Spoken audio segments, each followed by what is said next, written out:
एक समय था जब भारतीय रेलवे की सबसे बड़ी दिक्कत थी कि ट्रैक पर गंदगी फैली हुई थी। साथ ही साथ जो इसके अलावा जो एक बड़ा चैलेंज था, वो चैलेंज था ट्रेन के अंदर इतने लोग सफ़र करते हैं और टॉयलेट गंदे थे। जगह जगह हम कह सकते हैं ट्रैक पर ही गंदगी फैलती थी। लेकिन एक बड़ा फैसला लिया गया, बायो टॉयलेट्स की पूरी तरीके से हम कह सकते हैं लगाने का काम शुरू किया गया।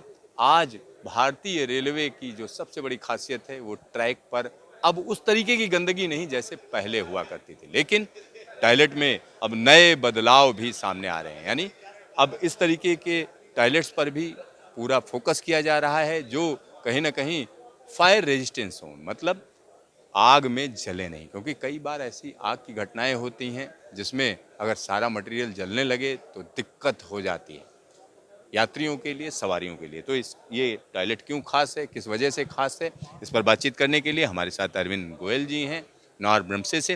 अरविंद जी, आपका स्वागत है न्यूज स्टेशन में। Thank you. क्यों खास है ये? This is compliant, EN certified and the HL3 compliant. Previously supplied जो टॉयलेट सिस्टम होते थे that were HL2 compliant only.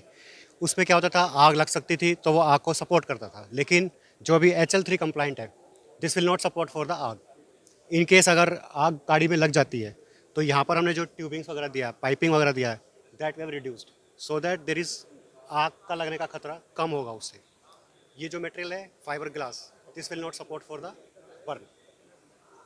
तो यहाँ मैं देख रहा था बड़ा बड़ा सिंपल सिंपल सी चीजें दिख रही हैं, कुछ ही तार दिख रहे हैं और ऐसा लग रहा है कि ये बड़ी सिंपल मशीन है। मतलब मशीन है लेकिन बड़ी सिंपल है। तो जरा इसका मैकेनिज्म समझाइए। मैकेनिज्म इसके अंदर हम कुछ वाल्व्स वगैरह हमने यूज़ किए हुए हैं।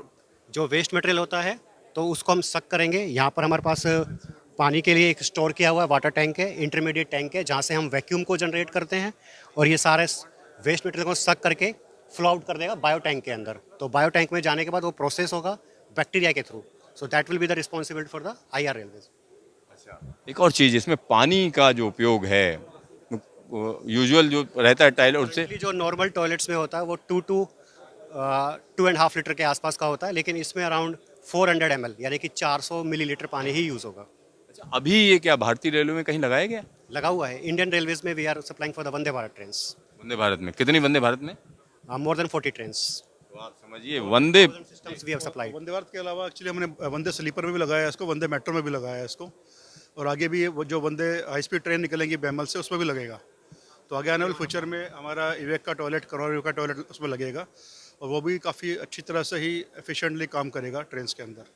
यहाँ आप समझिए बदलाव है, हर तरीके का बदलाव आपको नजर आएगा, क्योंकि ये बदलाव काफी महत्वपूर्ण है। महत्वपूर्ण इसलिए है क्योंकि ट्रेन में पानी की खपत कम हो, साथ ही साथ एक बड़ी जो दिक्कत आ रही है आजकल, वो कई लोगों को शिकायत रहती है कि बायो टॉयलेट्स हैं, बदबू आ रही है।